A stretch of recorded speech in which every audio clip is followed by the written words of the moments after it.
सांसद जी सीतामढ़ी प्रथम बार आपका आगमन हुआ है।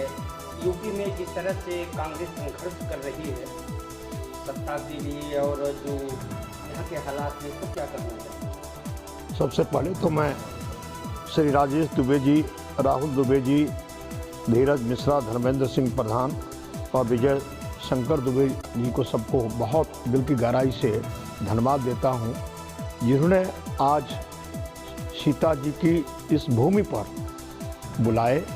और यहाँ प्रियंका गांधी जी कुछ दिन पहले आई थी और जिस तरह से यहाँ प्रभाव देखा, उनका दर्शन से लाभ हुआ और जिस तरह से वो प्रतिज्ञा लेके यहाँ गई, ऐसे मैं सीता जी के जन्म स्थान का जनकपुर धाम का रहने वाला हूँ और मुझे खुशी है कि आज उसी लव कुश के जन्मभूमि पर यहाँ भगवान वाल्मीकि जी के जन्मभूमि पर आया हूँ। इससे और गौरव की बात क्या हो सकता है। और सीता जी की माँ का कृपा जिस पर होगा तो मैं समझता हूँ नहीं, तो यहाँ से आशीर्वाद लेके गई हैं।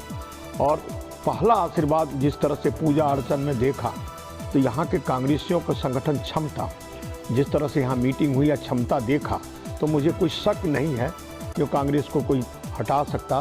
बड़ी मजबूती से यहाँ बहुत मजबूती से, ताकत से लड़ाई लड़ेंगे और निश्चित रूप से हम सफलता पाएंगे। भदोही कांग्रेस कार्यकर्ताओं के साथ एक समस्या ये जुड़ी रही कि जमीनी और निष्ठावान कार्यकर्ताओं को यहाँ तरजीह नहीं मिली, जिसके कारण कांग्रेस को हार का सामना करना पड़ा।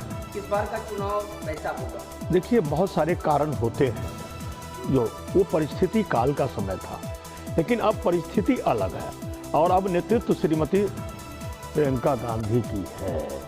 तो वो काल परिस्थिति बदल गया। किस काल परिस्थिति में किसको तरजीह मिली या नहीं मिली, यदि तरजीह देना नहीं होता तो सबसे पहले प्रियंका जी यहाँ क्यों आती? तो भदोही के कार्यकर्ता को सिर्फ माथे पर लेकर चलने की उन्होंने प्रण टाला है। तो ये निश्चित रूप से जो उनकी प्राथमिकता है यहाँ, वो पूरा होगा। और भगवान प्रभु राम के चरणों में, सीता जी के चरणों में जहाँ हैं लव कुश की आप हम लोग, तो यहाँ से तो देवी का प्रभाव है और देवी का आशीर्वाद है।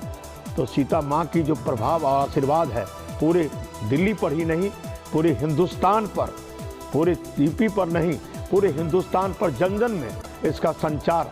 और मुझे लगता है कुछ दिनों से जिस तरह से प्रियंका गांधी दिल्ली में से आके यूपी में जिस तरह से मदद और मेहनत कर रही हैं, तो मुझे लगता है माँ सीता का ही प्रभाव है। कांग्रेस देश की सबसे बड़ी पार्टी है, क्या इस बार उत्तर प्रदेश में कांग्रेस की सरकार बनेगी? देखिए, कांग्रेस वो पार्टी है जो पीपल का पेड़ और कांग्रेस कभी खत्म नहीं होता, चाहे कुछ भी हो। हर गली में 5 कांग्रेस का कार्यकर्ता, लेकिन समय और काल का परिवर्तन होता है। परिवर्तन हुआ, लेकिन समय आ गया है। अब हिंदुस्तान में हमें जो है, जो जातिगत आधार पर जो बांटा जा रहा है, उसको नहीं, बल्कि भाईचारा आधार पर जब तक हम काम नहीं करेंगे तो हमारे देश की राष्ट्र का निर्माण संभव नहीं होगा। ये तभी संभव होगा जो जात धर्म से हट करके हम सामाजिकता निभावें, समरसता निभावें और समाज और समरसता बना रहेगा तो हम उन्नति करेंगे। नहीं